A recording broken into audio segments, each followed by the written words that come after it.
Gipa-esplikar sa mga konsehal sa Davao City si Police Brigadier General Nicolas Torre III, ang Regional Director sa PRO11 sa sunod-sunod nga paghulip sa mga direktor sa DCPO sunod lamang sa usa ka adlaw. Kahinumduman nga si Police Colonel Lito Patay ang gibutang nga OIC Director sa Davao City Police nga gipili sab ni Mayor Sebastian Basti Duterte apan human ang kapinupat ka oras gikan sa iyang paglingkod, girekoldayon sa Campo Crame ang iyang appointment ug gihulip si Police Colonel Sherwin Butil pero kalit sabdayon girikol ug hulipan ni Police Colonel Hansel Marantan.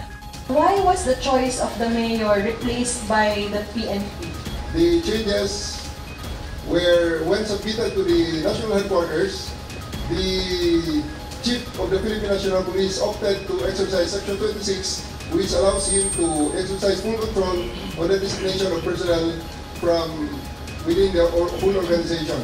Subay sa balaod, dunay katungod ang mayor nga mupili og hepe sa kapulisan sa iyang syudad. Pero matod ni Torre, mismo ang PNP National Headquarters na ang mipili kang Marantan nga mulingkod isip acting director sa Davao City Police. Why the sudden change after appointment? I think si Colonel Patay, was changed. So your answer a while ago, sir, medyo di ko naalala is it was the discretion of the higher ups, not your call. So you would not be able to give us an answer why this happened. No, that's how po, sir. Designation of Colonel Marantan, sir, I do believe that there will be no more point of sending him another name, sir. Gipasabot ni Torre nga 30 days ra mulingkod sa posisyon ang usa ka OIC samtang mas taas og adlaw sa serbisyo ang acting capacity. Abli ang PRO11 nga morekomenda og laing hepe sa DCPO ug galing dili muuyon si Duterte kang Marantan. Nagpadala na og suwat ang PRO11 sa opisina sa mayor ug galing dili niini maaprobahan si Marantan. Gilayon mohatag ang regional headquarters og laing rekomendasyon.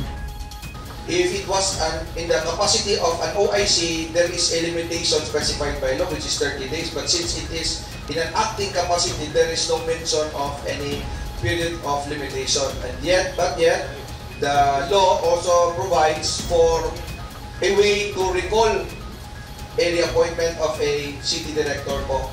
Sir, no? I would be honest with you, parang hindi ko malaman if I am wanted or unwanted now.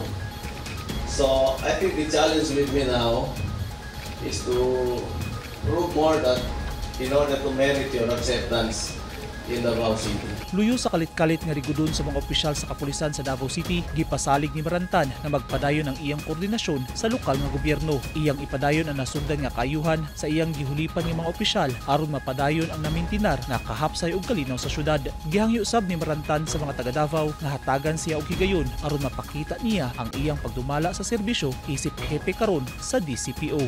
Eugene Hinutan, Newsline Philippines. Stay safe.